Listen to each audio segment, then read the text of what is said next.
estamos reunidos acá para realizar la tercera clase del curso Navegando las Leyes Magias, que va a ser impartida por nuestro amigo Juan Carmona. Eh, Esta clase va a tratar básicamente lo que tiene que ver con el sistema judicial chileno, abordando distintos puntos, y esta es sumamente importante porque muchas de las clases que vamos a ver más adelante van a tener el contraste entre las leyes no mágicas con los comentarios rabínicos versus eh, versus lo que aparece en la legislación chilena. Por eso va a ser importante prestar atención a lo que Juan nos cuente. Así que, querido Juan, le cedemos la palabra. Todo suyo, señor. Muchas gracias. Bueno, en primer lugar quiero contarles que es un honor para mí conversar estas materias con ustedes. Siempre he creído que es una conexión que hay que hacer. Y para poder conectar los temas jurídicos con nuestra espiritualidad, es importante que conozcamos algunos detalles relevantes que nos permitan abordar estos contrastes. Nuestras creencias, nuestras convicciones son bien normativas, giran en torno a preceptos, y de eso se trata lo jurídico, ¿no? De cómo opera esta ciencia que nos permite estructurar la sociedad de tal manera de que funcione, y que funcione según un punto de vista de qué es lo correcto y cómo debiera ser la sociedad. Entonces, hay una relación muy íntima, hay una relación muy íntima. Eh, Mi intención es que nosotros en este momento hagamos una conversación tendida, en la cual los invito a que si quieren comentar y quieren preguntar algo, siéntanse libres de hacerlo, porque eso va a estimular el proceso de aprendizaje. Entonces, incluso si dicen, yo tengo una duda y me debo detener, lo voy a hacer con mucho gusto, ¿ya? Eh, Primero, quería comentarle un poco de algunos antecedentes históricos que no solo respectan a nuestro país, sino más bien a todo Occidente, o incluso tal vez a todo el mundo, respecto de las bases de cómo se entienden las normas. Eh, y también les quería hablar un poco de cómo funciona la estructura jurídica y específicamente cómo operan las distintas materias. Porque de repente nosotros hablamos de el tribunal y como un ente, pero en realidad son varios tribunales que tienen distintas jurisdicciones y que utilizan distintos criterios para abordar los problemas. Por ejemplo, en cierta materia, por ejemplo en materia civil, es necesario un nivel de verdad menor que en la penal. Por ejemplo, ¿a qué me refiero? Que en el derecho penal existe una premisa que dice que debe juzgarse y condenar a alguien más allá de toda duda razonable. Es decir, mi premisa tiene que ser inequívocamente y no de otra manera que esa persona efectivamente es culpable para yo sancionarla. Y si yo tengo una duda porque mi lógica me indica que pudo haber habido otra posibilidad, no puedo condenar aunque esté muy convencido de que el 99% de las probabilidades la persona sí es culpable. No así, por ejemplo, en el derecho civil, que el juez pondera la prueba y dice, bueno, la prueba más contundente gana, ¿no? Es distinto. Y eso tiene mucho que ver también con la importancia de las materias, ¿no? No es lo mismo, por ejemplo, rematar una casa que quitarle a alguien su libertad. Entonces, eso también implica que uno tiene que abordar las cosas con criterios distintos, sabiendo, digamos, el valor que está en juego en la discusión jurídica, en el juicio mismo, ¿no? Bien. Respecto de la historia, yo les quiero comentar que nosotros deberíamos tener en cuenta dos momentos históricos al menos. El primero tiene que ver con la Roma clásica, ¿no? Que pasó por distintas etapas, fue una república, fue un imperio, al revés, fue un imperio, una república, y ellos lograron codificar una base muy importante para efectos de poder establecer las reglas de la convivencia de las personas particulares. Entonces, esa es la base de lo que nosotros entendemos por el derecho entre las personas. Por ejemplo, cómo se resuelven las contiendas de deslindes de predios, cómo se resuelven las contiendas relacionadas con las mercancías. Un comerciante trae en barco producto y ese barco se hunde, el barco era de otra persona, me lo prestó, yo se lo pagué. Todo eso sucedía mucho en el imperio y se tuvo que ir codificando de tal manera que después llegó a ser una estructura grande. ¿Qué es un código en ese sentido? Un código básicamente es una ley o tal vez un compilado de leyes. Se vuelven tan complejas las materias que ya no basta teniendo leyes separadas promulgadas por el rey o por el Congreso, y ya es necesario hacer un libro de esta ley. Y eso es el código. El código en ese sentido tiene el mismo valor, una norma del código, que una norma de cualquier otra ley. No significa que sea más importante o menos importante, solo que son un conjunto de leyes que están, que tienen una materia común y se juntan en un texto, ¿no? Eso es el código. Y otro antecedente histórico que es muy importante es que nosotros nos remontemos hace aproximadamente 2 siglos, que fue la Revolución Francesa. Porque la Revolución Francesa generó un cambio político muy importante que transformó la forma de ver también el derecho, en cuanto que cuando cae el rey y los burgueses comienzan a organizarse, ellos también transmiten sus ideas, que son, digamos, opuestas a las ideas de la monarquía, a la idea de los reyes y la nobleza, en la cual establecen ciertos principios que eran en esa época más o menos innovadores, aunque inspirados en la democracia griega, y logran generar un estándar distinto. ¿Qué tan distinto? Es algo que yo conversaba con alguien que está aquí.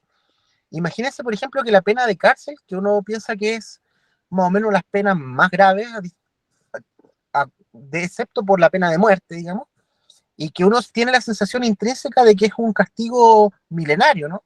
Una persona comete una transgresión y la llevamos a la cárcel. La verdad es que la cárcel es una sanción muy joven. De los miles y miles de años que tenemos de leyes, por ejemplo, si nos remontamos desde los textos más primitivos de los sumerios hasta el día de hoy, un 1% de nuestra historia hemos tenido la cárcel como una pena. Todo el resto del tiempo se asociaba la pena al castigo físico.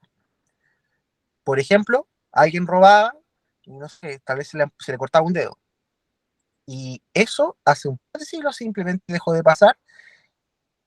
A eso se le denomina la humanización de la pena y se dice, bien, eh, no deberíamos mutilar, no deberíamos colgar a las personas en las plazas públicas, deberíamos hacer que paguen con tiempo de vida y los encerramos. Eso es muy nuevo. Tiene 200 años, la pena de cárcel también tiene 200 años. Antes igual se encerraba a las personas, pero las personas se les encerraba normalmente para efectos de contenerlas, retenerlas, para el momento de ser enjuiciadas, y toqué la bocina por error, me apoyé en la bocina, para ser enjuiciadas, y entonces ahí determinar cuál va a ser la pena con la que va a pagar. Entonces la cárcel era más bien una celda para esperar la pena, ¿no? Entonces se vuelve interesante porque uno dice, uy, en realidad el mundo como lo conozco hoy en cuanto a las leyes es muy distinto al mundo que se tenía hace poco tiempo atrás. Bien, esas son más o menos nuestras fuentes principales. La romana tiene más relación con las materias civiles y la relación entre los particulares, y la de la Revolución Francesa, que tiene que ver con este con, concepto de lo liberal, tiene íntima relación de cómo nosotros entendemos el derecho penal, cómo entendemos el castigo. Esas yo diría que son las dos fuentes más importantes de mencionar y las cuales nos permiten entender el por qué hoy y por qué funciona de esa forma.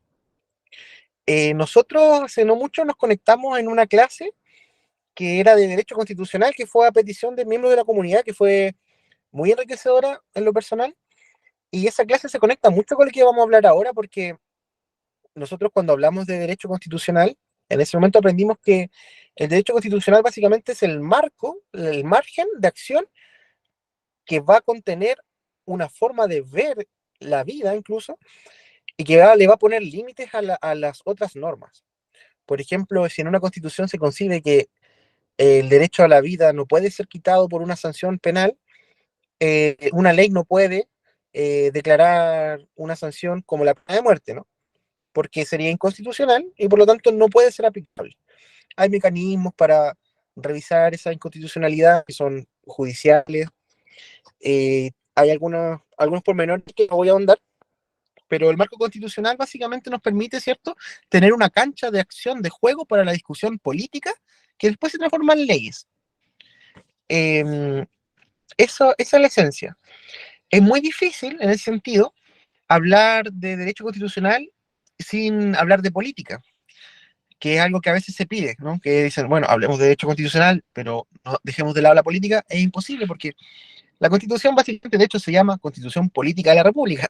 Uno tiene que tener una discusión política donde hay ideologías que impregnan el espíritu, digamos, de la visión que se tiene del país o de la nación, y ella va a marcar el margen.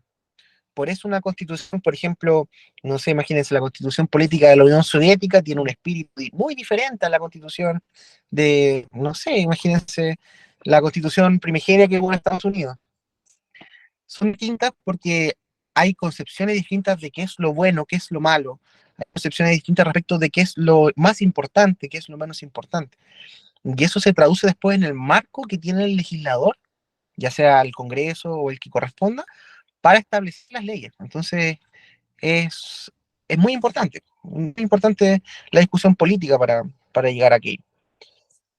Bien, eh, existe una clasificación en el derecho que se le denomina el derecho sustantivo y el derecho eh, y el derecho procesal, que marca un hecho que es bien importante que nosotros logremos, digamos, interiorizar, y es que el derecho se compone de una forma, no sé, voy a tratar de explicarlo de la manera más simple posible. Hay normas que regulan cómo funciona el derecho y hay otras normas que regulan lo que debería pasar con el derecho. Por ejemplo, en el derecho civil nosotros decimos, por ejemplo, a ver, el contrato tiene el valor como si fuera ley para sus contratantes. ¿Ya? Eso es un derecho sustantivo que establece una regla que dice que las personas cuando contratan están obligadas a cumplir. Pero el derecho procesal lo que dice es que, por ejemplo, para poder la persona contratante exigir que el otro contratante cumpla, tiene un plazo de 3 años. Entonces ahí uno dice, ah, claro, el derecho procesal es la herramienta que me permite a mí poner en práctica el derecho sustantivo. Porque si no tenemos una herramienta que nos permita poner en práctica el derecho sustantivo, es una letra muerta. Entonces, ambas son importantes porque una nos permite entender cómo debería ser y la otra es la que nos permite llegar a concretar ese derecho.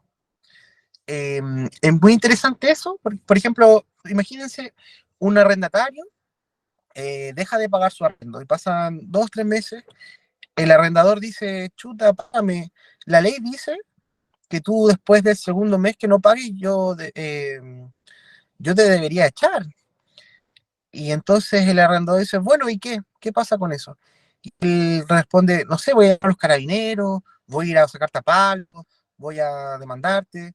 ¿Qué es lo que tengo que hacer? Bueno, el derecho sustantivo dice que hay que interponer una demanda, ¿cierto? Perdón, el derecho procesal dice que hay que interponer una demanda en un procedimiento simplificado, que tiene un plazo de tal tiempo, que la prueba se mide así, ta, ta, ta, ta, ta.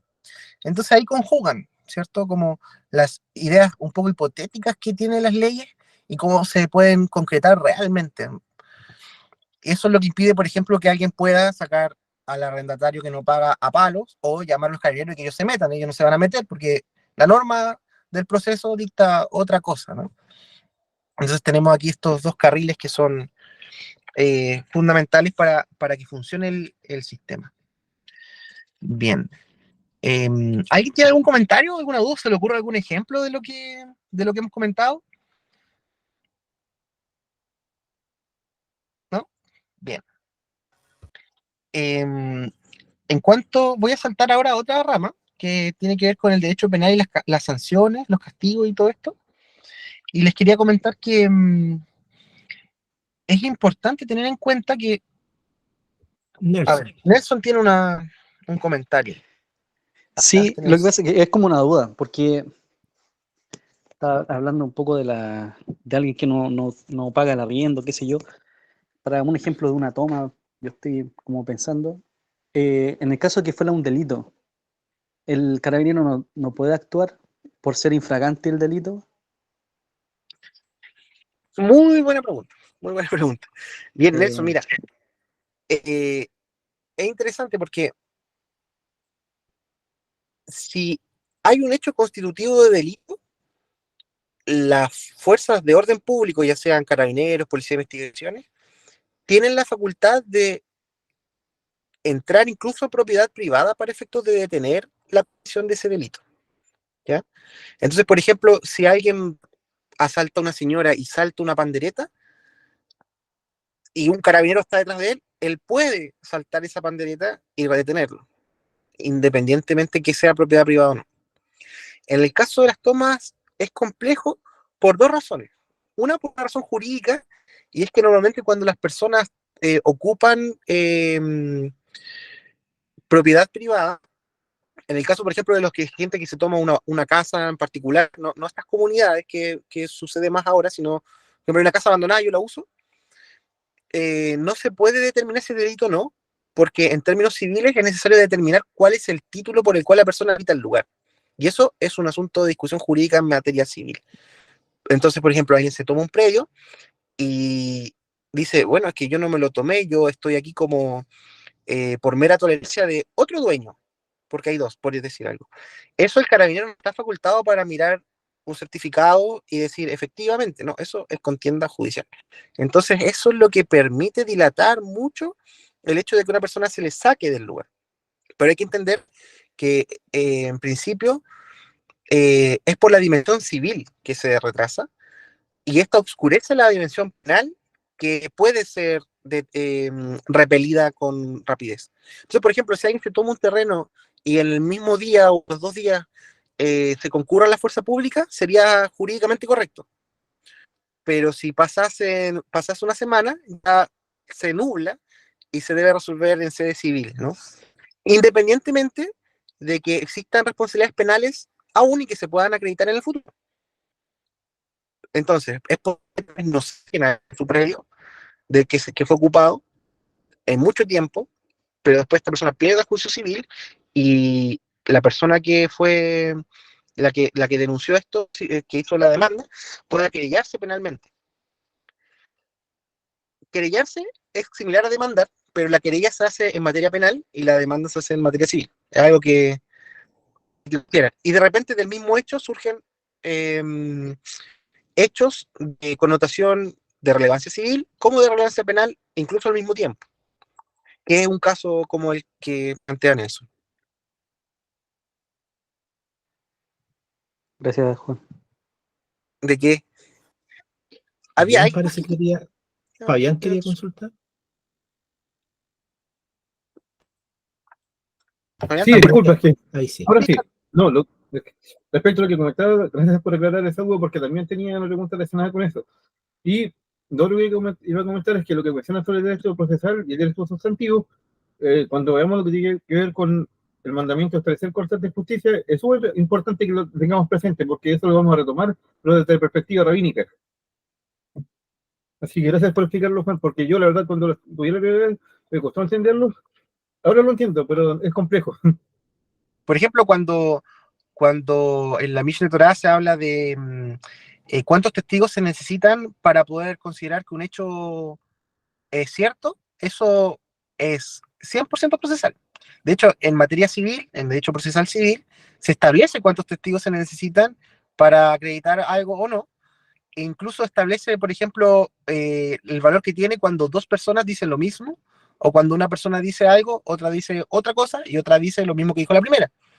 Eso está trazado, digamos, en las líneas del procedimiento, de manera tan objetiva que ya no, el juez no necesita, digamos, creer o no creer. Tiene en la ley procesal ya definido cómo él debe obrar según la cantidad de declaraciones.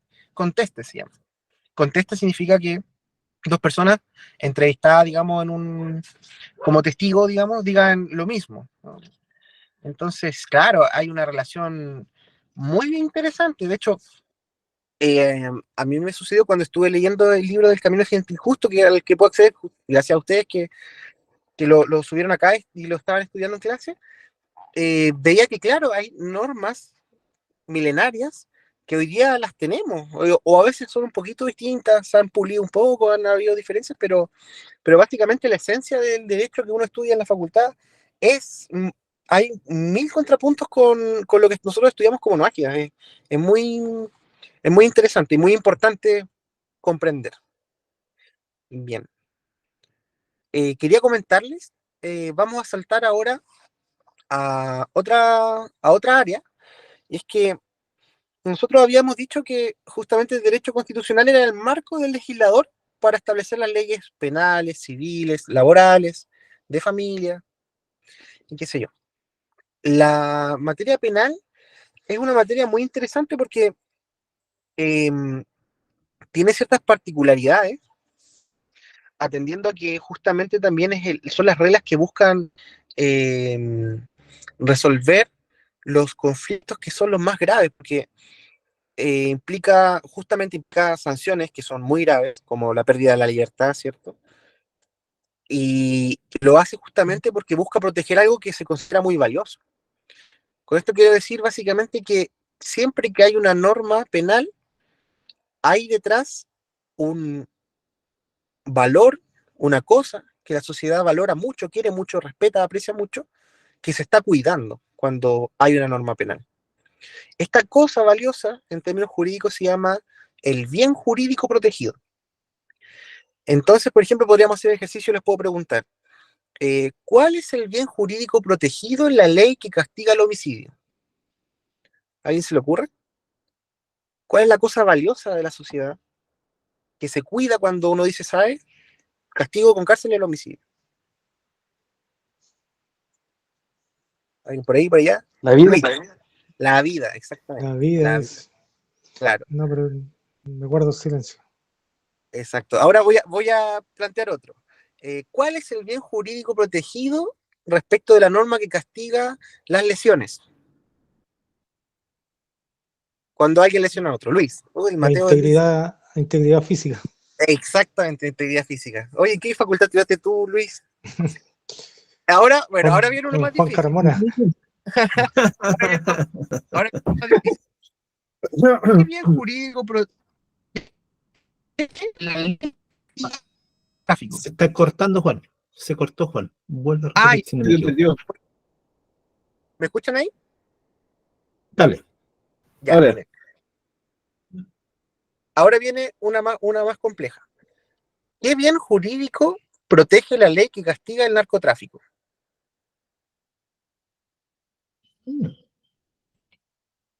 Luis. La salud de las personas. Exactamente. Hay un pequeño detalle. Protege la salud pública. ¿Por qué? Porque la salud individual es materia de uno y uno puede decidir consumir una droga, ¿no? O sea, en la libertad de una persona puede fumar, no está prohibido. Uno puede consumir alcohol al exceso y terminar con una cirrosis, no está prohibido.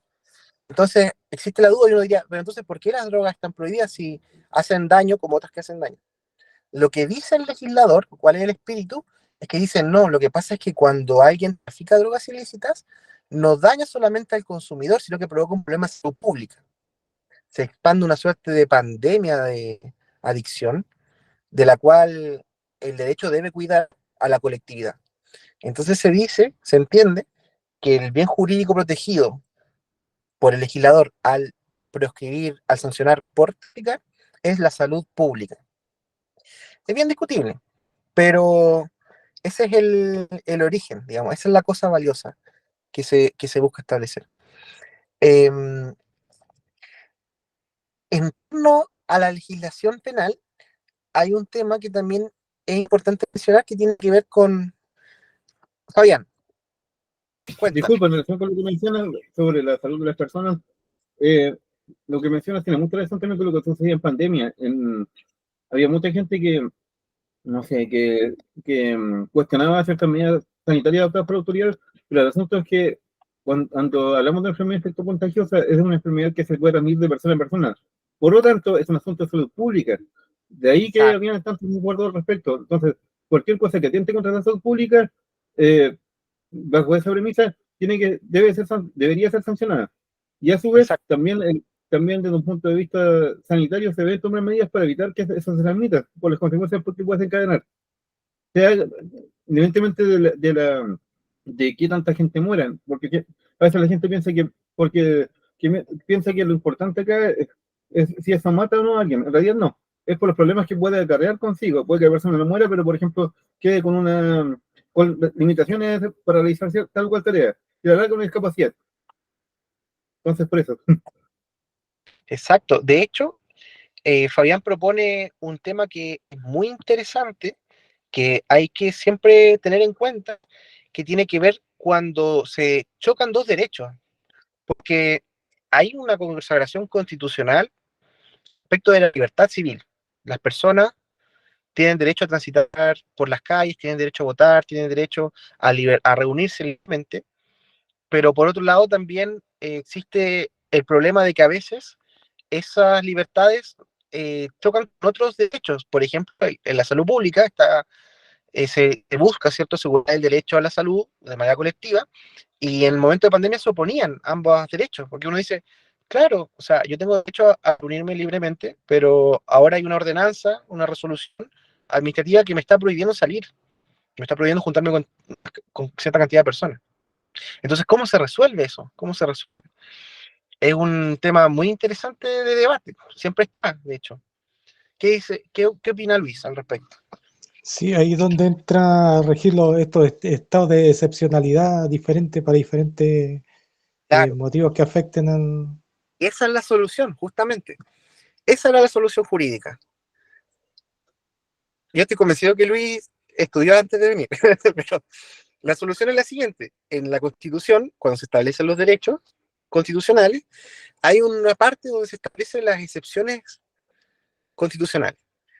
Y estas describen ciertos momentos, por ejemplo, una guerra, una pandemia, un incendio, en los cuales se tiene derecho, digamos, la autoridad del gobierno, el Congreso, qué sé yo, para redondear, que hay detalles, de suspender ciertos derechos de manera momentánea y prorrogable eventualmente en caso de que sea necesario. Y esto es lo que pasó en la pandemia. Por eso es que vimos suprimidas libertades civiles, pero no fue ilegal. Fue parte del procedimiento ya pensado para suprimir libertades en momentos que el legislador consideró necesario. Estos son principalmente eso, ¿no? Caso de guerra, caso de problemas de salud pública. Eh, También pasa con desastres naturales. Por ejemplo, ahora no sé si alguien anduvo en la quinta región ahora último y hay militares en las calles, ¿cierto? Se suspende pasar por ciertas calles porque todavía hay problemas y no transgrede la libertad de tránsito porque esta ha sido suspendida de manera temporal como solución, ¿cierto? A estas eventualidades, necesidades de suspensión que siempre son, en principio, buscan ser transitorias, momentáneas, ¿no? Muy bien, muy bien. Eh, Estábamos hablando de las penas, del derecho penal, y hablamos de los bienes jurídicos protegidos que están detrás de esto. Y ahí surge también un tema interesante que tiene que ver con la proporcionalidad del castigo. Nosotros sabemos que nosotros tenemos, siempre escuchamos un criterio muy sabio que es el de medida por media, la ley del talión. Y nosotros ahora, estando en este contexto de que ya vivimos el proceso de la Revolución Francesa, del liberalismo, y Occidente tomó, digamos, esta visión, muy pocos países occidentales tienen pena de muerte, por ejemplo, y nosotros tratamos de traducir la gravedad de la ofensa, del hecho delictual, en tiempo de prisión. No siempre es prisión, porque las penas comienzan desde las multas y terminan en las prisiones, pero siempre hay un conflicto que tiene que ver con cuánto vale qué cosa, ¿no? ¿Cuánto tiempo vale el robo? ¿Cuánto tiempo de vida vale el homicidio? ¿Cuánto tiempo? Y muchas veces no se utiliza eso como criterio, también se utiliza, por ejemplo, eh, decir, bueno, esto está pasando tanto, por ejemplo, un delito cualquiera, que necesitamos desincentivar a que las personas lo sigan cometiendo, entonces le aumentamos la pena. Y puede pasar de que de repente por no pasa, pero por ejemplo puede pasar de que de repente por robar una gallina te sancionen más que por golpear a alguien, no sé. Y eso pasa porque, claro, no siempre el criterio es la proporcionalidad de la pena, sino que tiene que ver con que existen distintos fines para castigar. Uno de esos es el desincentivo, ¿cierto?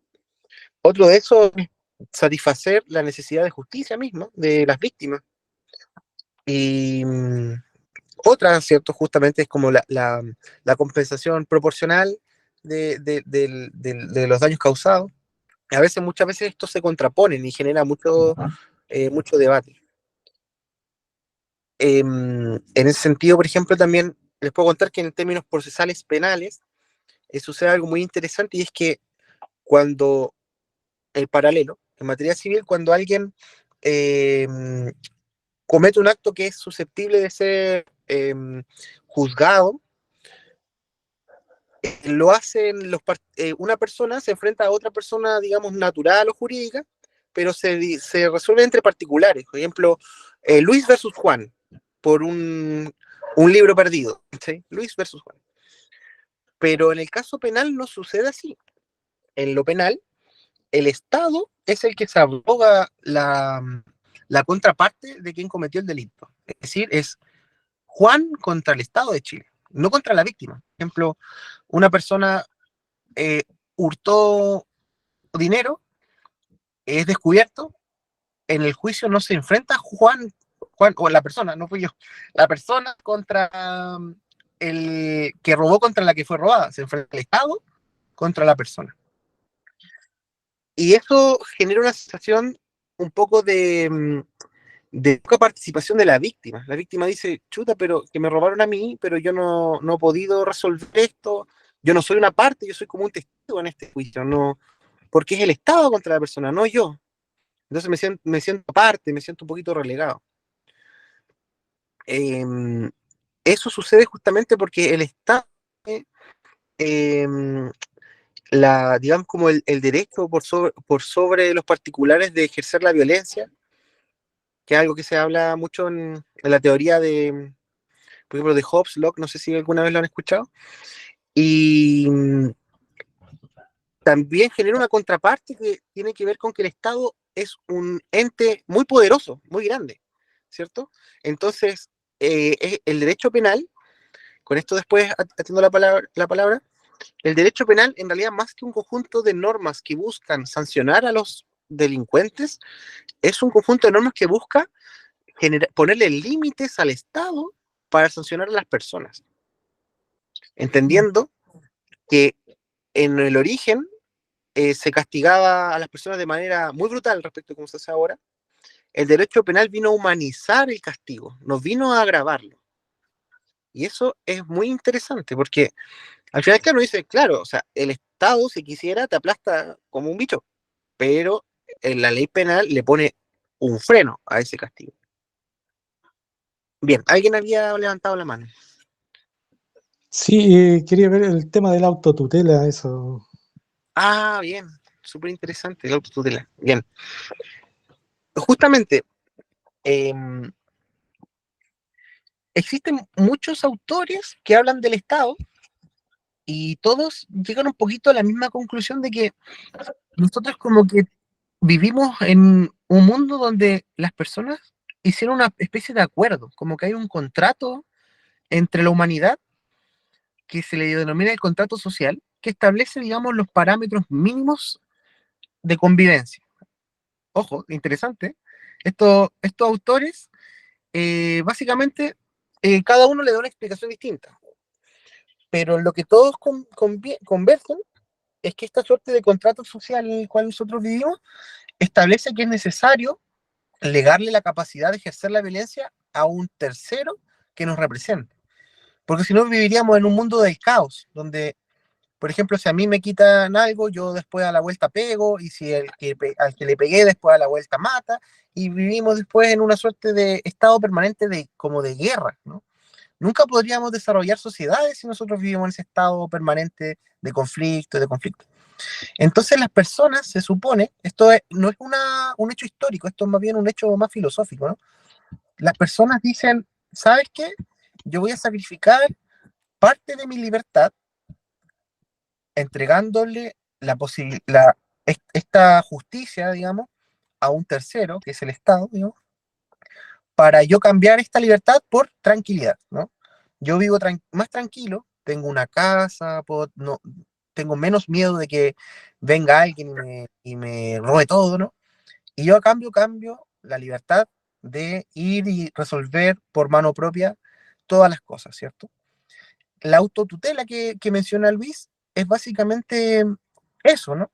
Que tiene que ver con la posibilidad fáctica, la posibilidad real que tiene cada persona de poder resolver sus propios conflictos con su propia fuerza. Por ejemplo, me roban, yo persigo al delincuente, lo pillo, le quito las cosas, ¿cierto? Le pego un par de cachetazos justicieros y me devuelvo a mi casa, ¿verdad? Eso es la autotutela. Y la autotutela está prohibida.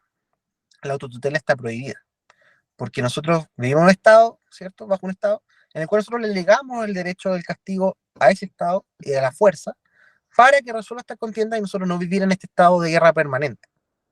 Ahora sí hay que hacer ciertas observaciones y que podría mencionar lo siguiente.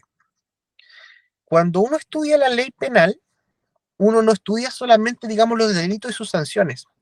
Uno estudia una parte general que explica algunas circunstancias que uno tiene que tener en cuenta, ¿ya?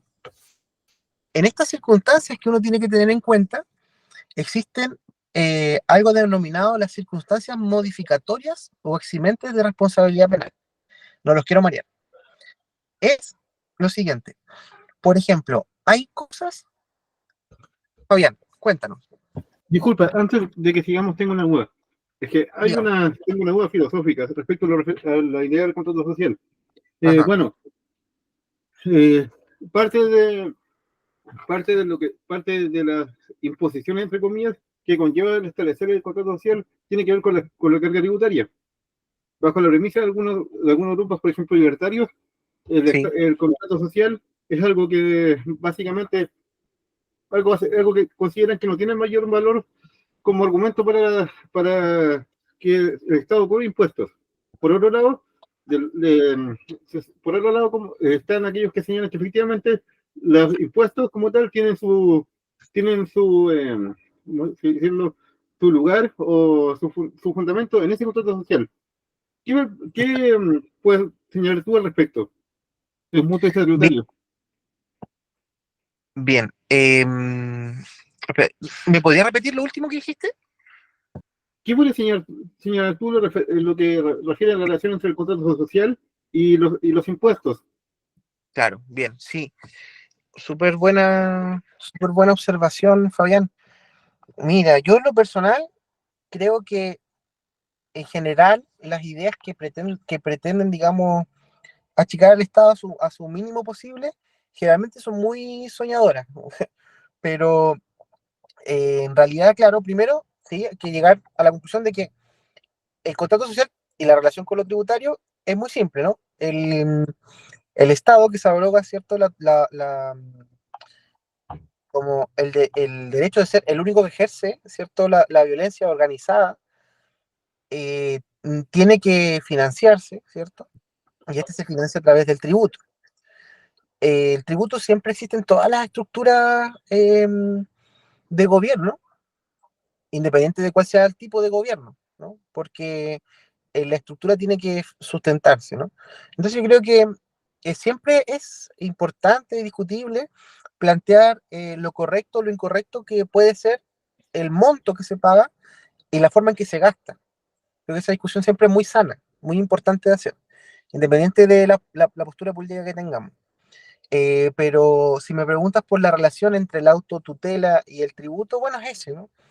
Ahí está el vínculo. No, me Ahora, refería claro, entre el contrato social y el tributo. claro, sí, claro, justamente.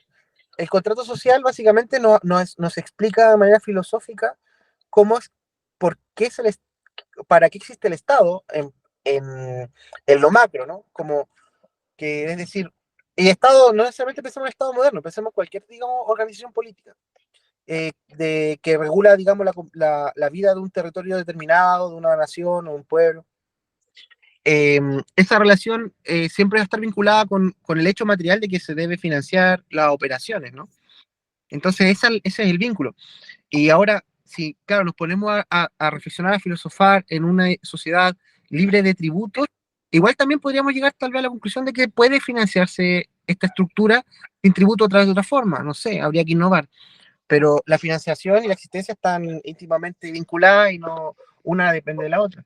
Ahora sí hay estados que no se basan en el tributo necesariamente para eso, hay otras fuentes de recursos.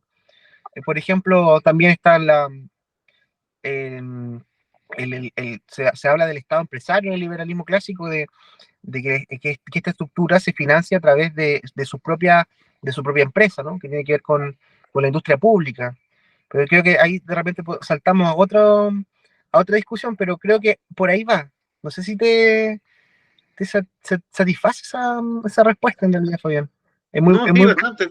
Agradezco mucho porque, como te decía, hace mucho tiempo lo leí y me puse. Y mi postura, mi postura tiene que ver con que, bueno, asumiendo el contrato social como algo implícito, eso también implicaría la aceptación de cierta carga tributaria, claro, con límites. Pero también leí la otra postura, como te decía, que es la libertaria. Entonces, de ahí surgió mi duda y sí. yo tengo mi postura, como te decía, pero surgió de eso. Claro, y está muy interesante eso que, claro, cuando, ¿te acuerdas que un momento dije, claro, las personas, digamos, hipotéticamente, renuncian a ciertas libertades y para tener certeza y tener como cierta tranquilidad, dentro de esa libertad está un poquito la libertad económica, ¿no? Ahí está, esa relación de hecho me gusta más que la que te dije recién. Porque si te fijas, claro, uno renuncia a su libertad de autotutelarse, pero también renuncia a una fracción de su ingreso. A ver, es parte de lo que se sacrifica para sostener al, a la estructura. Sí, interesante, muy interesante. Eh, me olvidé de lo que yo estaba contando antes, pero estaba hablando de las penas y habíamos hablado de que existen distintas finalidades de las penas, ¿cierto? Y después, claro, quería comentarles de que cuando uno estudia el derecho penal, no solo se aboca a estudiar las conductas sancionables y sus potenciales castigos, sino que uno estudia además ciertas circunstancias que hay que tener en consideración al momento de abordar ese castigo, que se utilizan para calcular la pena, como también se tienen que utilizar para ver si se va a castigar o no a la persona. En ese sentido, yo mencioné un concepto que se llama circunstancias modificatorias o circunstancias incluso eximentes de responsabilidad penal. Tiene que ver con la autotutela esto. Por ejemplo, la ley penal establece que cuando una persona actúa en legítima defensa, se exime de responsabilidad penal. ¿Significa esto? Que cuando una persona, ¿cierto?, se ve en una circunstancia en la cual no pudo hacer otra cosa sino hacerse cargo de la situación de manera, digamos, un poco autotutelada, no es aplicable el castigo que conlleva la conducta sancionada por el derecho penal. Esto tiene ciertos límites, sobre todo la proporcionalidad. Porque, por ejemplo, una persona viene a atacarme con un tenedor y yo saco una metralleta y me defiendo con ella, no hay legítima defensa porque es desproporcional la respuesta, ¿no? Eso es una causa eximente de responsabilidad penal. Preguntas. Denle Luis, por Hugo, más de una Sí, mano. allá, yo. Ahí entra lo que se llama la atenuante en el sentido de que hay situaciones digamos, rebajan Exacto. el acto en sí a ser más sancionado fuertemente. Eso justamente, ¿te acuerdas que yo dije circunstancias modificatorias de responsabilidad penal? La modificación puede ser atenuante o agravante. O sea, puede bajar la pena o la puede subir. Pues, En ese caso, ejemplo claro, tú mencionaste las atenuantes, que son parte de las circunstancias que modifican la responsabilidad penal. Aprovechemos de decir alguna atenuante. Hay una atenuante que se llama, por ejemplo, tenemos la reprochable conducta anterior. Una persona que no ha cometido delitos nunca y comete un delito, el juez debe calcular la pena considerando una atenuante el hecho de que él no es un delincuente acérrimo y y ya metido en el mundo del delito, sino que una persona que tal vez cometió un error, entonces no lo puedo sancionar con la misma vara que una persona que viene por cuarta vez al tribunal y por lo mismo, por ejemplo. ¿Eh? Atenuante. Voy a pensar agravante igual para aprovechar. Una agravante puede ser, por ejemplo, en el caso del homicidio, se sanciona mucho más una persona que planeó el homicidio a una persona que, por ejemplo, se topó en una fiesta con alguien en un altercado y mató, por ejemplo. No está dentro de las agravantes que están en el principio de la ley porque es parte de una circunstancia del homicidio en particular, pero eso es un ejemplo bien gráfico de que ciertas circunstancias ante el mismo hecho pueden tener una connotación menos o más, más que grave, implican una sanción más o menos grande. Bien. ¿Quién viene? Aprovechando para llegar a segundo. ¿Hay límites en la legítima defensa cuando a uno le sucede? Claro, justamente el gran límite está en la proporcionalidad. Es decir, la respuesta del legítimo defensor debe ser acorde con la agresión. Por ejemplo, si alguien viene a atacarme con un tenedor y yo le saco una metralleta y lo acribillo, no hay legítima defensa porque es desproporcional. Pero también hay otras.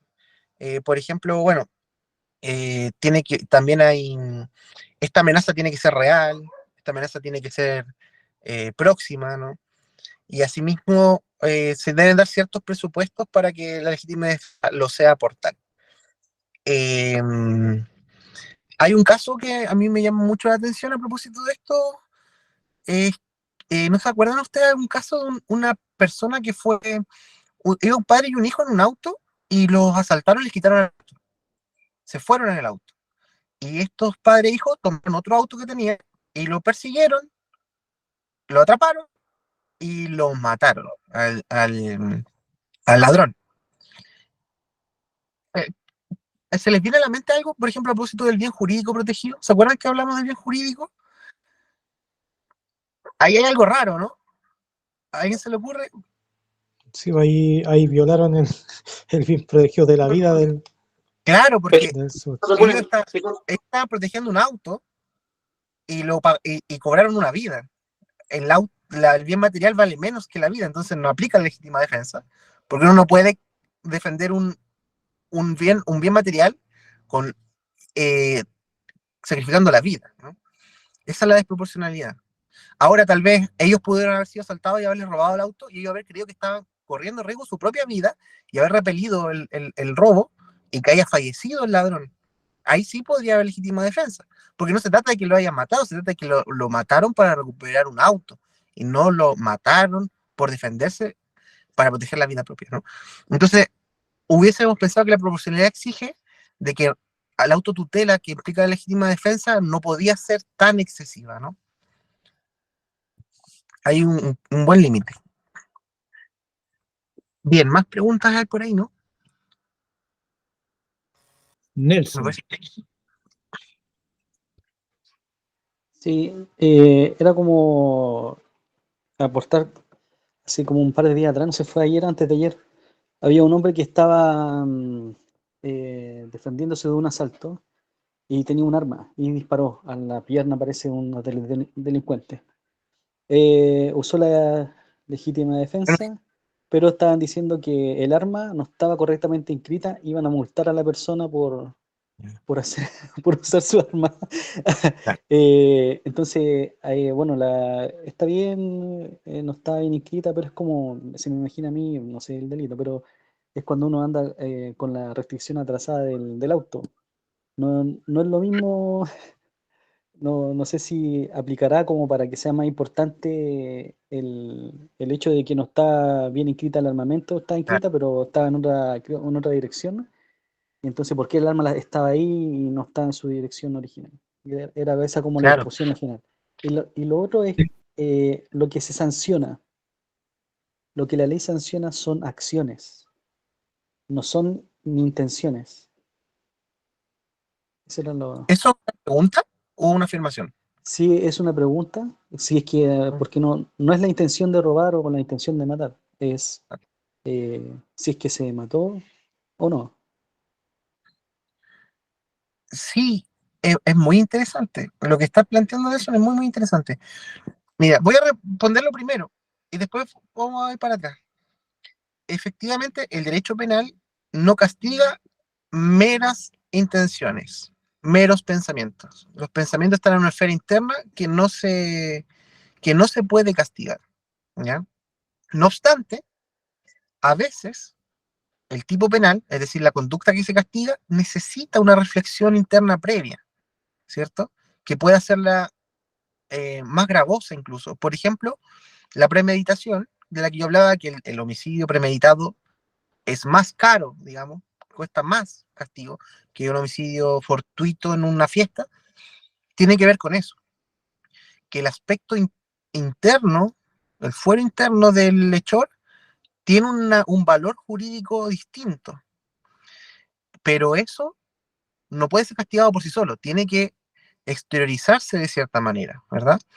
Y eso además debe probarse. Entonces, en un juicio, ¿cómo se puede acreditar, digamos, los pensamientos de una persona?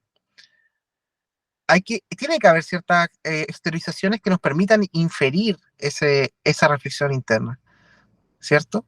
Como puede ser tal vez algunas notas que hay escrito, o alguna llamada telefónica, alguna exteriorización que nos dé cuenta de que hay una maquinación interna que cumple con el tipo penal de este homicidio premeditado, ¿no? Entonces, claro, si bien no se castigan los meros pensamientos, el fuero interno es un elemento muy importante para determinar las sanciones penales, ¿ya? Y había otra cosa que comentaste que era al respecto de lo mismo. ¿Cómo era la pregunta? Si lo que se penalizaba o se castigaba era la intención o la Claro, acción. claro. Y eso también. También existen, son muy minoritarios, existen también delitos de omisión. ¿Qué significa esto? Que a veces el derecho penal castiga a las personas por no hacer, ¿ya? Tenemos algunas normas muy específicas y hay otro como punto general. El punto general, hay uno que tiene que ver con algo que se denomina el deber de garante. Por ejemplo, una madre que omite los cuidados de su hijo a tal punto que ese niño muere, puede ser sancionada por homicidio, o incluso parricidio, no entiendo que es su hija, como el homicidio de los familiares, no por haber hecho, sino por no haber hecho, ¿no? Eh, ¿Quién es el médico que no atiende al paciente grave por, no sé, ir a tomar un café? O no hace porque no asesina, digamos en ese sentido, pero su omisión cuesta una vida y eso se denomina, claro, como delitos de omisión impropia. Y hay algunas leyes que castigan penalmente ciertas omisiones muy rebuscadas, como hay una que se llama la falta de socorro en despoblado. Cuando tú te encuentras en un lugar, esto es muy rebuscado, cuando tú te encuentras en un lugar despoblado, donde hay una persona herida, y tú no la socorres, estando despoblado, es delito, por ejemplo.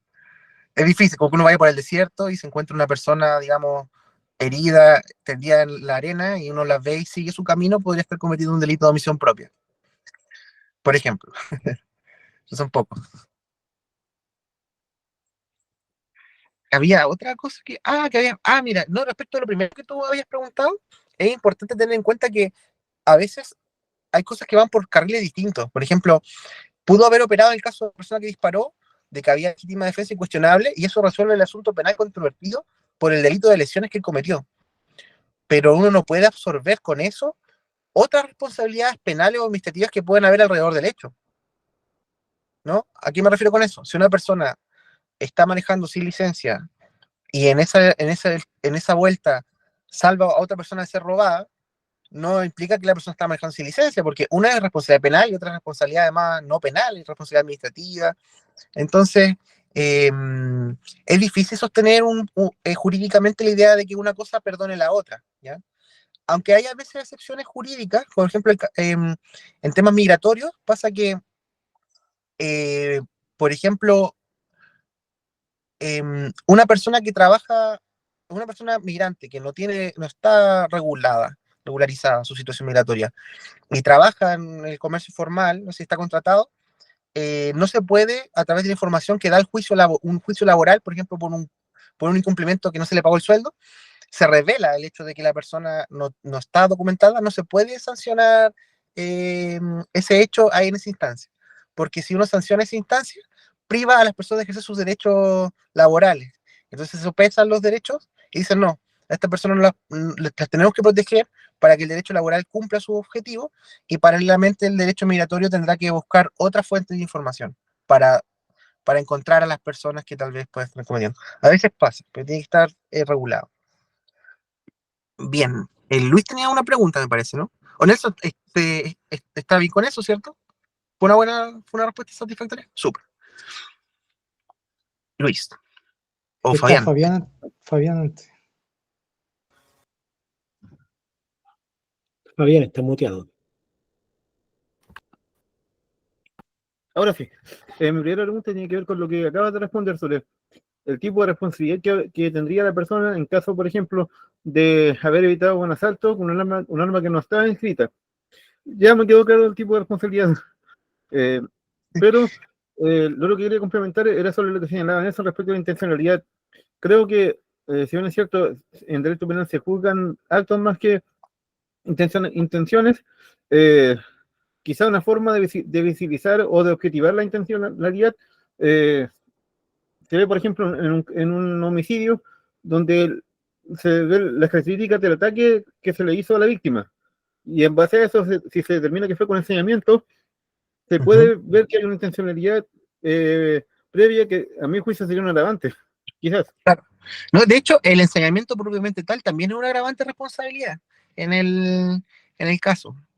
Así como, por ejemplo, hay un atenuante que se llama como reparación celosa del mal causado, una frase así, que da cuenta, por ejemplo, de cuando alguien comete un delito y después rápidamente trata como de mitigar los efectos de él, e implica una disminución de su pena.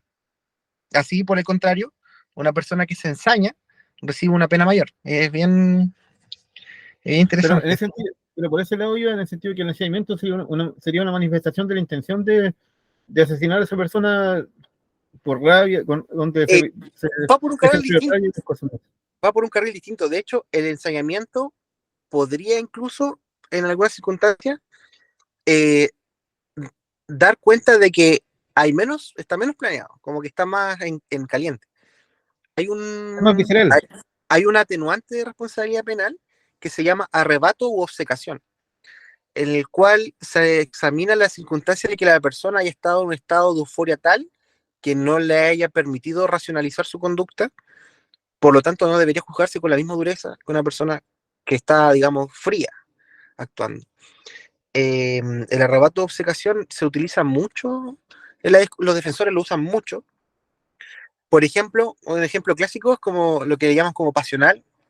Una persona que, supongamos que entra a su casa cansado, como el teniente que encontró al teniente Cavieres en su casa, y él fue muy racional, porque le dijo, sí, no sé qué, me defraudaste, pero imagínate que él tal vez haya estado en un estado de locura y le haya pegado un palo en la cabeza al teniente Cavieres. Ahí entra el arrebato de obcecación. Dice, hubo una circunstancia chocante que lo puso en una situación, ensañó y pegó, porque estaba, digamos, en una situación. Y eso es una atenuante responsabilidad. Distinto sería que él haya, por ejemplo, esperado maliciosamente que se dé circunstancia porque él tenía sospechas y haya intentado y le haya pegado el mismo palo. Es distinto, es más grave para el derecho eso, lo segundo. Gracias por respuesta, Juan. Luis. Sí, lo que mencionaste tú del tema, o sea, la situación esta del descampado, eso entra en todo lo que hemos visto de las leyes no ágidas. El que no hace nada por evitar una muerte, bueno, acá en las leyes no ágidas dice que es culpable de asesinato por no haber hecho nada. No así, creo que no así en la ley, digamos, chilena, no se acusaría, sería negligencia, pero no asesinato. pero Claro. en las Sería leyes no ágidas negligencia es solo en más el severo. caso de que la persona tuviera una responsabilidad concreta. Por ejemplo, el médico puede actuar negligentemente con el paciente, pero la persona que iba caminando y no estaba en despoblado no responde penalmente. Entonces, claro, en ese caso, en ese sentido, las leyes no ágidas son más Más intensas, estricta. Mm, más estrictas. sí, hay varias Aunque de hecho, situaciones que tienen que ver con eso. de hecho, sobre lo que menciona Luis, igual hay algo interesante, un tema de gestión, pero ya no de las leyes no ágiles, sino que de la alajá como tal. Por ejemplo, si uno lee la Mishneh Torah, Maimónides es bastante duro en lo que tiene referencia a conservar a ciertos grupos de personas. Si uno, por ejemplo, ve una persona que no recuerdo bien lo que decía textualmente, pero básicamente si ve una persona que está en peligro, una persona X, creo que era un cananeo, o no recuerdo bien a qué grupo, eh, no hay que salvarla, por tal y cual motivo. Y eso hoy en día es durísimo. Sin embargo, como decía, es una postura dentro de la alajá. Hay otros rabinos que señalaban lo contrario, pero el tema es que si uno se pone a leer, también también hay ciertas sentencias que son, pero mejor dicho, corrijo, ciertos dictámenes que hoy en día uno los escucha y se realiza, entre comillas. Sí, de hecho, yo tengo muchas dudas que estoy constantemente despejando para poder abordar eso y este curso es el indicado para resolverlo. Estoy esperando que lleguen esas clases. Muy bien, quedan como, reviso el programa, pero quedan todavía unas cuantas. Bien. Yo pasé por todos los temas que tenía pensado pasar, ¿eh? Así que ahora, si existe más inquietud y quieren seguir conversando, yo no tengo ningún problema. Pero no se preocupen que yo ya pasé la materia, digamos. Denle nomás con las palabras. Nelson, levanta la mano. Sí, estaba esperando este momento para preguntar una locura. Pregunta. Eh, Era con respecto a eh, eh, a- se hizo como un resumen, una contextualización de la ley penal y con respecto a la privación de libertad, que era más o menos moderno. Es decir, antes no había, ahora existe. ¿Puede llegar un punto en que eso vuelva a no existir? A reevaluar la privación de libertad como una sanción efectiva en la sociedad. Claro, muy buena pregunta. En la academia hay mucha política en torno a esto. Como digamos, hay facciones entre los abogados respecto de qué es lo que piensan al respecto. Existe un movimiento que se llama el abolicionismo, que son compuestos mayormente de estudiantes de derecho o abogados que creen justamente que debería abolirse la pena de cárcel. Y uno, claro, de hecho dice, oye, pero ¿cómo vamos a cerrar las cárceles y que se salgan todos? Eh, el argumento más potente que tiene este movimiento es decir, oye, pero ¿por qué te asustan tanto si la cárcel es algo reciente? El mundo seguía girando y no habían cárceles. ¿Por qué va a dejar de girar si es que no la hubiesen más? ¿No? Como de replantearse, porque la criminología, que es la ciencia que estudia, digamos, el comportamiento delictual, da datos muy lamentables respecto a la existencia de las cárceles en general, porque las cárceles son básicamente, a grandes términos, una escuela del delincuente para que entre un delincuente y salga un delincuente mucho más avanzado, que está asocializado, que ya tiene vivencias demasiado asociales, que potencian la criminalidad y no cumplen su objetivo primario, digamos, dentro de la finalidad de la pena, como de reeducar, reinsertar, y entonces al final pareciera ser, o es muy probable que los índices de delitos hasta incluso puedan disminuir, sostienen algunos criminólogos, ¿no? Entonces, es muy interesante esa discusión, una discusión que se da mucho en la academia en ese sentido. El abolicionismo se llama. Con respecto a eso, porque yo me quedo como la idea de que hay ciertos delitos que tienen que ser pagados por la vida y que cuando alguien está en la cárcel, dejó de existir hacia la sociedad. Tiene como esa implicancia, dejó de vivir un rato. Claro. Pero actualmente la cárcel no cumple esa función. O sea, claramente no cumple, porque ahora con teléfono hacen videollamadas y todo. Y entonces ya no tendría el mismo intención que tenía en su inicio cuando se aplicó la cárcel para la delincuencia. Claro.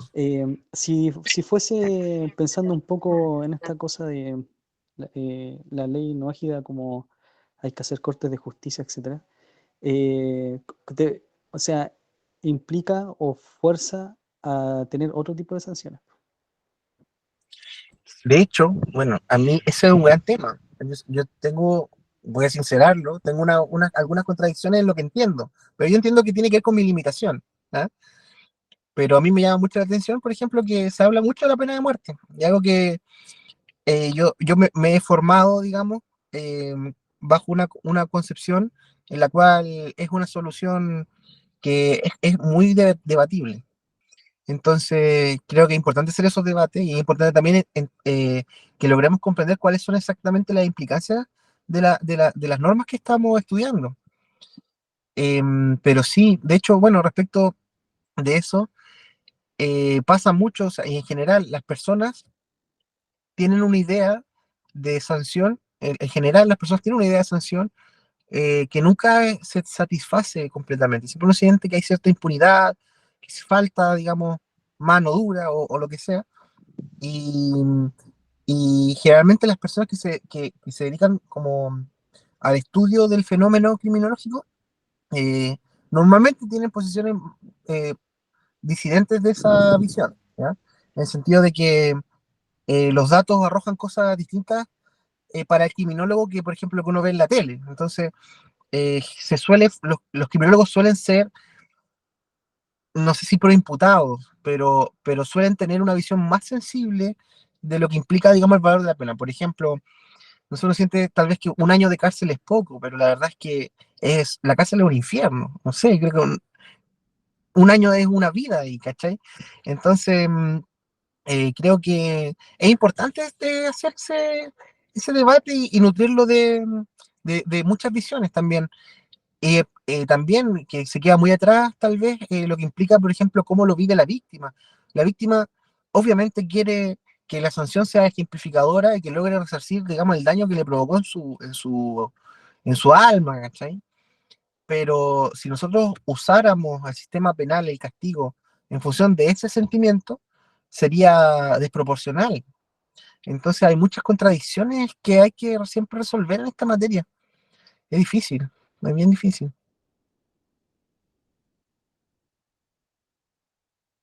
Bueno, y nosotros tomamos sus palabras, tal vez Nelson quería como acotar más respecto de lo mismo, como complementar lo hablado. Sí, pero quizá alguien más quiere hacer algo antes para darle espacio a otro.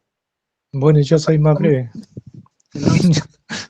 Yo soy más breve, que vuelvan la galera. No. El tema de la pena de muerte es más título que consecuencia, creo yo, porque en la sociedad donde está la pena de muerte no matan gente todos los días, no matan... Claro, pues, otra cosa es la em- aplicabilidad. claro, además que si se supiera, por ejemplo, si uno ve los delitos y dice, ah, no, ese sería para pena de muerte, la cantidad de delitos que hay. Pero si estuviera vigente la pena de muerte, esos delitos disminuirían. Yo creo que así. Porque, como digo, en la historia no. Sin pena de muerte, uno ve, no sé, pues, que habrían 100 condenados a muerte mensuales. Pero con pena de muerte, esos condenados se reducen, no sé, pues, a 5 al año. Fíjate que la criminología que estamos conversando, que es la ciencia que estudia el comportamiento intelectual, dice todo lo contrario. ¿En qué sentido? Bajo distintos caminos de estudios sociológicos del tema, se llega a una conclusión, esto muy resumido, de que las personas se limitan a cometer delitos más que por la sanción que arriesgan, es por la posibilidad de ser sorprendidos.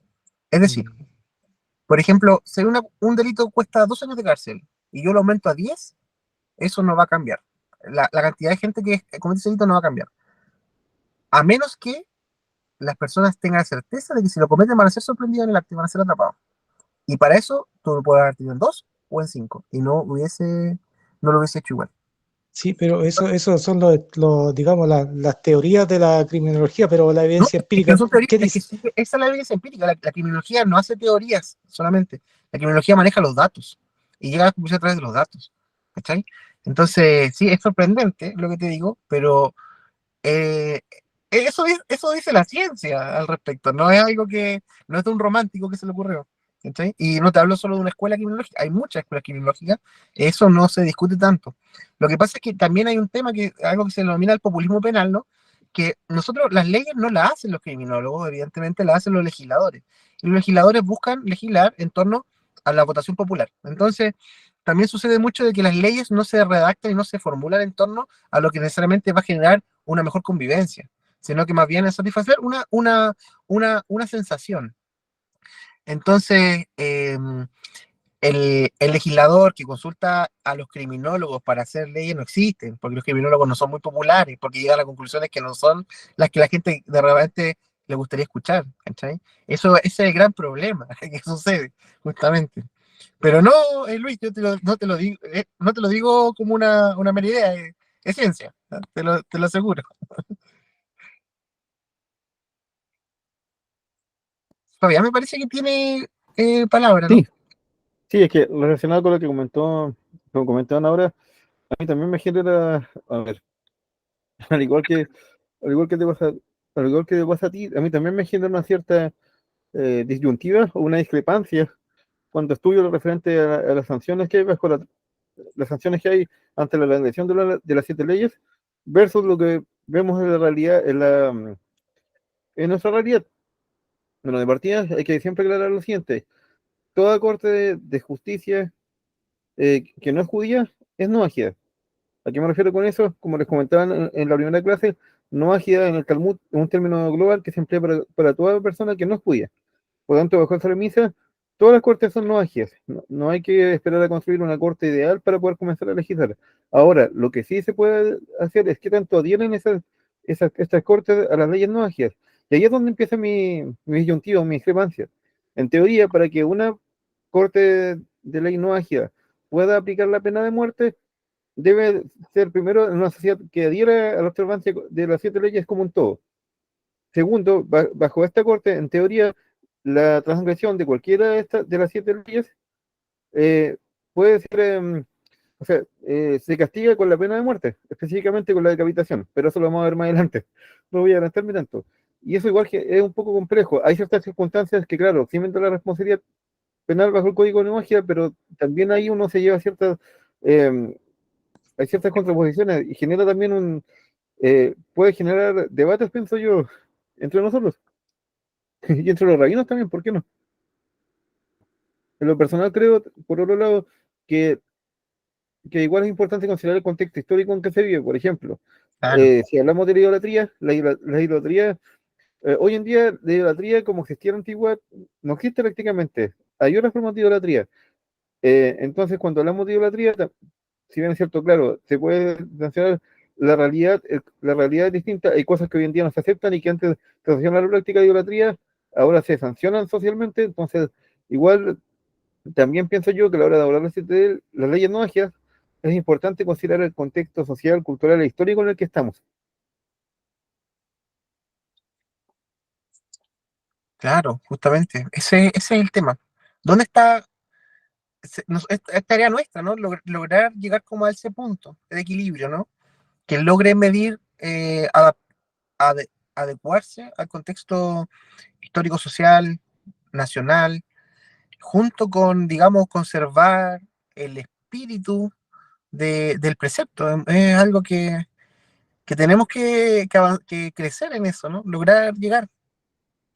Buenas noches, no sé quién se retira. Ah, Un Cristian, abrazo, muchas gracias por venir, Cristian. sí, muchas gracias.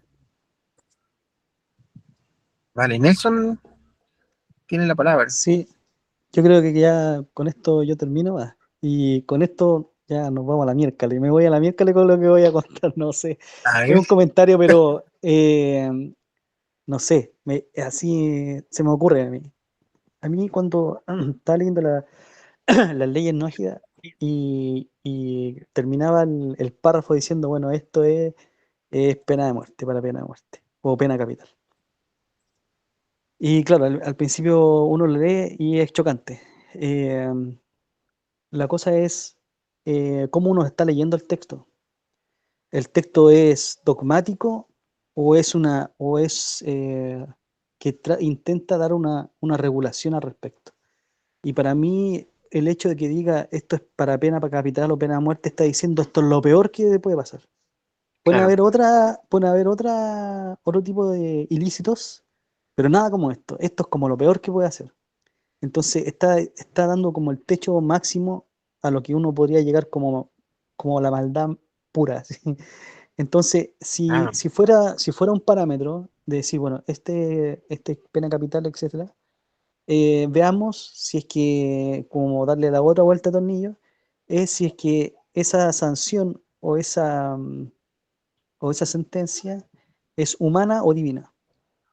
Entonces, lo digo porque igual hay historias que dicen, bueno, a esta persona de pronto, no sé, apareció una serpiente, no sé, de la nada, y atravesó por 10 personas y justo la mordió a esta persona y murió. Y la pregunta es, ¿por qué murió esa persona y no la de al lado? ¿Por qué la serpiente escogió a esta persona? Entonces, hay una discusión atrás que dice, bueno, esta persona cometió tal acto, entonces merecía la pena de muerte y ahora se está cumpliendo esa sentencia, que no es ejecutada por el ser humano. O sea, si aquí, por ejemplo, llegan a decir, supongamos que Chile acepta la pena de muerte, y los elegidos de Chile dijeron, bueno, tenemos libertad de generar pena capital, o sea, no cuenten conmigo, porque es re fácil decir, ya lo tiene, pero yo no estaría ahí tratando de envenenar a alguien o a la silla eléctrica. Yo creo que el dicho al hecho, Tampoco yo yo. creo que es como casi impensable. Ahora, Exacto. hoy en día, porque antes los quemaban vivos, pero claramente hoy en día tenemos otro concepto de la vida y de las relaciones humanas que hay que un poco adaptarla. Claro, exactamente. Es que creo que estamos todos un poco en la misma, porque de hecho se reduce, en mi opinión, en algo que nadie pudo haber dicho mejor, que es, bueno, ¿dónde está, digamos, el componente humano dentro del texto para saber cómo abordarlo? ¿No? O si eso es humano o es divino. Es el punto, ¿no? Es decir, ¿lo aplico a rajatabla o este es el espíritu de la idea? De decir, por ejemplo, hoy día, bueno, de hecho, punto aparte, sí existe la pena de muerte en Chile, ¿no? Es sorprendente, pero sí existe. Pero no se aplica como la justicia ordinaria, se aplica tribunales militares, circunstancias muy, muy excepcionales que tienen que ver con la traición en tiempos de guerra. Y exacto. Pero en el derecho penal, digamos, regular, la pena máxima se llama el presidio perpetuo calificado, que básicamente implica la vida entera en prisión, pero después de 40 años se puede optar a alguna forma de cumplimiento alternativo. Eventualmente puede salir la persona después de 40 años. Y tal vez esto, no sé, tal vez, si hubiésemos tenido tal vez a Maimónides en nuestra época, tal vez los textos dijeran, esto merece presidio perpetuo, ¿cachai? Eso es esa es la gran disyuntiva, ¿no? O al menos eso es lo que entendí de Nelson y que es un poco lo que yo siento. Me siento muy identificado con su comentario. Luis. Sí, es que aquí veo dos Britoland, no sé ni quiénes son, y me pregunto si ellos transgreden una norma, ¿serán castigados como Britoland o como personas individuales? Porque no sé quiénes son los que están aquí. ¿Es Fabián? Eso nomás. Yo soy uno y Cristian Nebler otro, pero Cristian se silenció y no está participando. Claro, eso. Tal cual. Era mi duda, nada más. Me fijo en los detalles, ese es el tema. De repente, antes de cerrar, son las 10:30 más o menos la hora que solemos cerrar, ¿no? Me gustaría escuchar a Eduardo o a María Angélica, tal vez alguna idea que le haya surgido en esta conversación.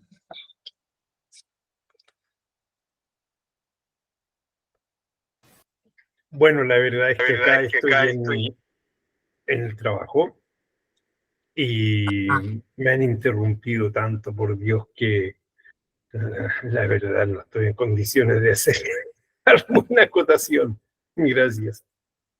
Pero no te Vale, preocupes que va a quedar grabada la clase, así que la puedes escuchar después con tiempo. muchas gracias, Eduardo, por permanecer a pesar de las dificultades. Ahora yo me puse a Ahora yo pensar me lo puse a siguiente. pensar lo siguiente. Hola Juan, Hola. hoy los estaba escuchando y bueno, me gustó la clase, pero bueno, yo nunca me he preocupado de leyes ni de nada. Entonces creo que me falta esa parte y, y tengo que la próxima vez prepararme para empezar a intervenir con ustedes. Pero está bien la clase lo que hicieron. Así que eso. ¿Mm? Y hay otras Vale. cosas que aprender, muchas. María Angélica, yo te agradezco todo el permanecido. Sí, gracias a ti. No, gracias a ti porque te preparaste y tu esfuerzo. Pero está bien porque de repente uno vive una vida totalmente alejada de las leyes. Yo por lo menos, vivo como mi día a día y las leyes no, como que ni funcionan por mi lado. Funcionan en poco, el trabajo, que uno se preocupa de tu contrato de trabajo, lo que dice y lo que no dice, eso. Pero en general uno no anda preocupado de que al fulano lo mataron, qué pena, en qué código está esto. Yo no ando preocupada así.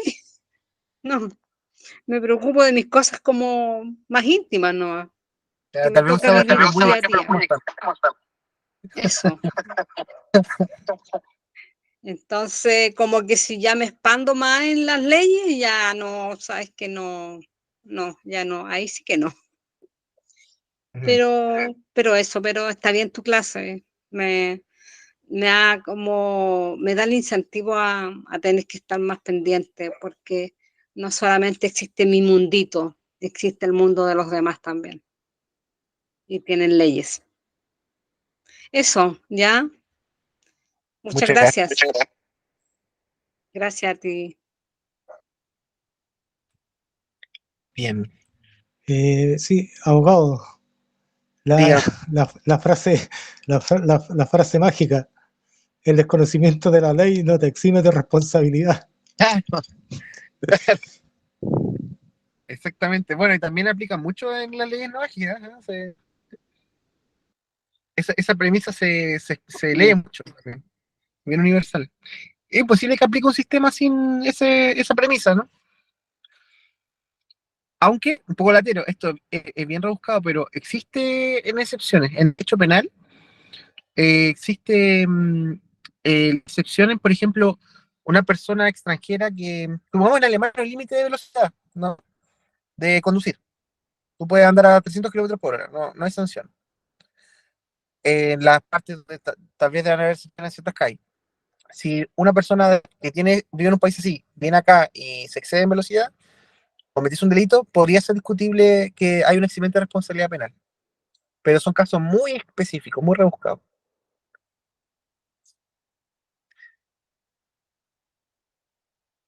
Bien, Fabián, ¿quería comentar algo? Creo que ya estamos como cerrando el Sí, boliche. es que en este rato estaba pensando en algo que mencioné que en teoría, bajo la ley de Noagia, la pena de muerte apli- eh, se aplicaría en las cortes siempre y cuando sean cortes observantes de las 7 leyes Noagia y en una sociedad observante. Pero eso también mencioné reciente, me genera una disyuntiva. Pero eso también implicaría que en teoría, si la sociedad en la que esta corte establecente es observante, va a tender a evitar transgredir. Entonces la pena de muerte también sería algo inusual bajo esa premisa. Y lo que dictaminaría en teoría la legislación no ágida sería más en base a discusiones teóricas y aplicable solamente cuando eso ocurra. Pero en teoría debería ocurrir en menor porcentaje respecto a una sociedad donde no se observan las 7 leyes como un todo. Ahora, esto me refiero desde un punto de vista más utópico.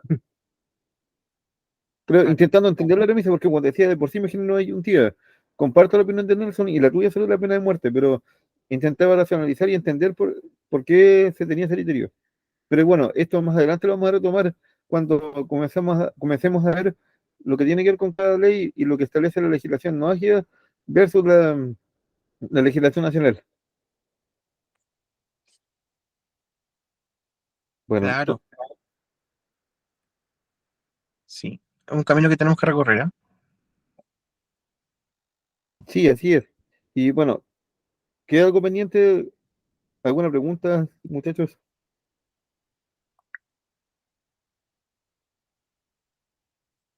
Bueno, entonces, damos por finalizada la clase hoy. Muchas gracias por la clase, Juan, por la clase, estuvo muy buena. Y a Muchas todos gracias. los que participaron hoy día. Le damos las Muchas gracias al letrado por- del grupo. Sí, sí, Muchas muchísimas gracias. gracias. Que tengan muy buena noche. Nos vemos pronto. Un abrazo. Que tengan muy buenas noches Gracias. todos. Un abrazo. Nos vemos, estamos en contacto. Chao, chao. Estamos en Gracias. contacto. Chao. Chao.